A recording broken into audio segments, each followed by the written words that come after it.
अभी तो ईरान के पास न्यूक्लियर वेपन नहीं है। आज की तारीख में ईरान के पास न्यूक्लियर वेपन्स है ही नहीं। तब ईरान इतना दंदनाता फिरता है सऊदी अरब के अंदर टेररिस्ट ग्रुप्स। मैं लेबनान और पैलेस्टीन की तो बात ही नहीं कर रहा, वो तो आप जानते ही हैं। इजराइल के द्वारा ईरान पर किए गए हमले का सबसे हैरान कर देने वाला वीडियो सामने आया है। इस वीडियो को देखकर हर कोई हैरान रह जाएगा, क्योंकि ईरान के खिलाफ इजराइल की प्लानिंग ऐसी रही जिसकी कल्पना भी कोई नहीं कर सकता था। इतना दंदनाता फिरता है सऊदी अरब के अंदर टेररिस्ट ग्रुप्स। मैं लेबनान और पैलेस्टीन की तो बात ही नहीं कर रहा, वो तो आप जानते ही हैं। तो ये जो दो जहादी देश रह गए, ईरान और पाकिस्तान, और इन दोनों की भी आपस में नहीं बनती। मजे की बात ये है, दो स्टेटों के अंदर इमरजेंसी है, मणिपुर चल रहा है। कोशिश करें कि अपने किसी और सोल्यूशन की तरफ जाएं। मैं नहीं समझता कि आज वो इजराइल के साथ खड़े हो ना खड़े हो, डज नॉट मैटर। आज जनरल आसिम मुनीर आपके आर्मी चीफ ना होते तो आप इस वक्त बिजली के बगैर बैठे होते और गुड़ और चने ढूंढ रहे होते आप।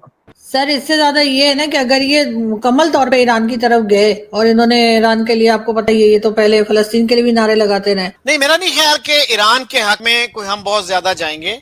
लिप सर्विस तो ठीक है, बयानात दे दिए। इजराइल की जासूसी एजेंसी मोसाद ने एक वीडियो जारी किया है और बताया है कि उसकी ताकत के आगे ईरान क्यों कमजोर पड़ गया। डिटेल में मैंने समझाया था कि आसिम मुनीर की ना ये तारीफ है, ये बड़ा बड़ा लीडर है और ऐसा है वैसा है, ये वो। ये इसीलिए है कि अमेरिका को आज की तारीख में पाकिस्तान की जरूरत है। मैंने कल एक और बात समझाई थी, आज मैं फिर उसको रिपीट करूंगा क्योंकि बहुत जरूरी है। जब पाकिस्तान एक्चुअली अमेरिका के साथ मिलकर काम कर रहा था अफगानिस्तान में, मैं 9/11 के बाद वाला पीरियड की बात कर रहा हूं, मैं अब पुराना पीरियड की बात नहीं कर रहा जब वो CIA का था। नहीं, यहाँ पे तो फॉर्मली ओवर्टली काम कर रहा था। पहले तो कोवर्ट काम था 79 to 89 के बीच में, अभी ओवर्टली काम कर रहा है on the face of it, सबके सामने। वहां पे एक बात आपने नोट करी कि जब वो काम कर रहा था अमेरिका के साथ, तब अमेरिका उसको हर समय ताने देता था, पाकिस्तान को क्रिटिसाइज करता था, डू मोर और करो। पाकिस्तान बड़ा परेशान था, पाकिस्तानी बड़े परेशान थे कि यार हम अपना सर कटवा रहे हैं इनके लिए, ये कह रहे हैं डू मोर, हम अपनी जानें दे रहे हैं, ये कह रहे हैं डू मोर। तो अमेरिकन हर समय उनको कहते थे do more do more do more. ये एक नारा था, डू मोर था। आज की तारीख में जब पाकिस्तान कुछ नहीं कर रहा, कुछ भी नहीं कर रहा पाकिस्तान, क्योंकि अमेरिका चला गया ना वहां से, अमेरिका तो चला गया। अब जो टेररिज्म के खिलाफ पाकिस्तान अगर लड़ भी रहा है तो वो तो उन्हीं लोगों के खिलाफ लड़ रहा है, पाकिस्तान की धरती, अपनी खुद की जमीन पे जो उसने खुद पैदा करे। अब पाकिस्तान को डू मोर कर कहने वाला तो कोई नहीं है, अमेरिका तो है नहीं अफगानिस्तान में। तो दोस्तों, अगर ऐसी बात है तो आप समझ लीजिए फिर आज की तारीख में अमेरिका का क्या लेना देना पाकिस्तान से, कि पाकिस्तानियों की तारीफ हो रही है कि आपकी लीडरशिप बड़ी कमाल की है और आपके साथ तो हम ट्रेड करेंगे और ये करेंगे, और आसिम मुनीर तो मौजूद परेड पे। ठीक है, 2-3 चीजें और हुई हैं। आपको पता है ना, नूर खान एयरबेस पे अटैक हुआ, और अब ये भी सोशल मीडिया और कुछ मेन स्ट्रीम मीडिया की न्यूज भी कवर कर रही है कि नूर खान एयरबेस पे जब अटैक हुआ तो वहां पे गोरे बैठे थे, वहां पे अमेरिकन बैठे थे, अमेरिकन एसेट्स थे वहां पे, प्लेटफॉर्म्स थे अमेरिकन वहां पे। तो जब ट्रंप कहता है कि मैंने बोला कि सीज फायर करो, और इंडिया ने सीज फायर कर दिया, ऐसा ट्रंप ने बोला ना, तो यहां पे भी ऑपोजिशन पार्टीज ने बोला कि अरे सीज फायर कर दिया। अमेरिका के कहने पर नरेंद्र मोदी डर गया।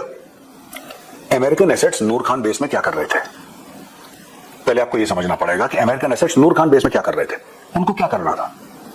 अगर उनको अफगानिस्तान में बमबारी करनी है तो उनको नूर खान बेस नहीं चाहिए यार, वो तो दोहा से कर सकते हैं, कतर से वो कर सकते हैं, वो ओमान से कर सकते हैं। उनको अगर बमबारी करनी है उनके एयरक्राफ्ट कैरियर जोन से कर सकते हैं। उनके लिए, अमेरिकन के लिए कोई बड़ी बात है। यूक्रेन की मिसाल और जो इसकी मिसाल ईरान की मिसाल, कैसे देखते हैं पाकिस्तान की जो न्यूक्लियर कैपेबिलिटी है, जिसकी वजह से आज कोई मुल्क, पर्टिकुलरली इंडिया, ये कोशिश नहीं करता पाकिस्तान पे हमला करे। और दूसरी तार साहब, जरा इस पे भी जरा कंपेयर कीजिएगा कि जब इंडिया ने हम पे हमला किया तो हमने 10 मई को जो 5 घंटे मिसाइल फायर किए, उसके बाद तारड़ साहब डिटेरेंस रिस्टोर हो गई थी। इंडिया को सीज फायर पे बैठना पड़ गया था। इंडियंस नहीं मानते, लेकिन अमेरिकी सदर बार बार कहता है कि मैंने कल रात भी वो कह रहे थे, 13वीं दफा मेरा ख्याल है उन्होंने कह दिया। ये न्यूक्लियर वेपन्स और मिसाइल टेक्नोलॉजी आज पाकिस्तान की, आपको लगता है कि उस वक्त हम समझते थे कि हम ये बेवकूफ़ी है, नहीं होना चाहिए था, हमें ये नहीं लेना चाहिए था, हम कोई कहता जी ये अब्दुल कदीर खान ले आया, तो कुछ कह रहा है, लेकिन तार साहब आपको लगता है कि ये मिसाइल पावर, ये न्यूक्लियर टेक्नोलॉजी आज पाकिस्तान को डिग्निटी दे रही है और आज हम लोग इस अमन में बैठे हुए हैं बिकॉज ऑफ दैट। वरना इजराइल जिस तरह कभी रोज ईरान पे चढ़ाई कर रहा होता है, हमारे ऊपर भी भारत ने की होनी थी। चीमा साहब, आप जिस शहर में बैठे ये प्रोग्राम अभी हम रिकॉर्ड कर रहे हैं, आज आपके पास एटॉमिक एसेट्स ना होते, आज जनरल आसिम मुनीर आपके आर्मी चीफ ना होते, तो आप इस वक्त बिजली के बगैर बैठे होते और गुड़ और चने ढूंढ रहे होते। आप उसकी वजह पेश करना चाहता था तो चाहूंगा 80 तैयारे तैयार थे पाकिस्तान पे अटैक करने के लिए भारत के, और हर तैयारे के पास 5 मिसाइल थे। 400 मिसाइल दागे जाने का प्रोग्राम था, नंबर 1। दूसरा, देखिए मैं बिल्कुल ये किसी का नाम मजाक करना चाहूंगा, मेरे बहुत ज्यादा रिलेशनशिप है भारत के साथ, लेकिन ओवर कॉन्फिडेंट होके वो अपने आप को अमेरिका समझना शुरू कर देते हैं, ये ज्यादती है। पहले उन्होंने समझा था कि जिस तरह उसामा बिन लादेन को लेने आ गए थे, ये आ जाएंगे, बालाकोट चले गए थे, इनको चाहिए था, सोचते उस वक्त, वो जाती दफा हमारे अच्छी चाय वाले बंदे फंस गए यहाँ पे। उसके बाद अब गाजा, वो समझते थे कि हम गाजा बनाएंगे पाकिस्तान, भूल जाते हैं कि चाइना साथ खड़ा है और चाइना भी एंगेज्ड है। चाइना ने ही चाहे कहीं बम दिए हों, इन्होंने बना के एटॉमिक एसिड दिए हों, हथियारे दिए हों, जो कुछ भी हो, बार बार मेरे कुछ भारतीय दोस्त कहते हैं ये जी चाइना ने कर लिया, भाई चाइना ने भी किया, पाकिस्तान के साथ तो खड़ा हुआ है ना वो। तो दर हकीकत फिर अब PL-17 दे दिए उन्होंने, जिसकी रेंज 400 से 500 माइल पे रेंज आ रही हो। तो दर हकीकत ठीक है, मैं बड़े मेरे कई भारतीय दोस्त कहते हैं जी हमारा मुकाबला पाकिस्तान से नहीं चाइना से, तो कर लेना भी, सामने करो उन्होंने भी, टाओ उन्होंने भी। फिर आप तो फिर मेरा मतलब आप अपने आप को समझता हो कि we are invincible, we are.